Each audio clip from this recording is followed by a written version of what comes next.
كالرسل فضلنا بعضهم على بعض منهم من كلم الله ورفع بعضهم درجات وآتينا عيسى ابن مريم البينات وأيدناه بروح القدس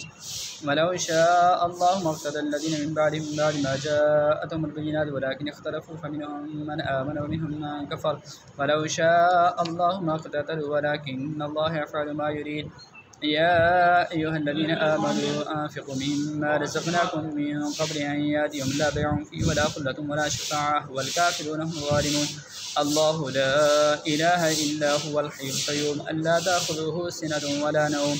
له ما في السماوات وما في الأرض ما ذا الذي يشفع عنده إلا بإذنه يعلم ما بين أيديهم وما خلفهم ولا يحيطون بشيء من علمه إلا بما شاء وسع كرسيه السماوات والأرض ولا يؤوده حفظهما وهو العلي العظيم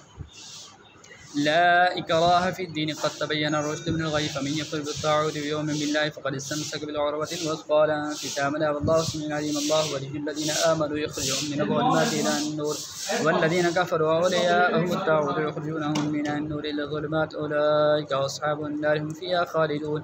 ألم تر الذي حاج إبراهيم في ربه أن آتاه الله الملك إذ قال إبراهيم ربي الذي يحيي ويميت قال أنا أحيي وأميت قال إبراهيم فإن الله يأتي بالشمس من المشرق فأت بها من المغرب فبهت الذي كفر والله لا يهدي القوم الظالمين.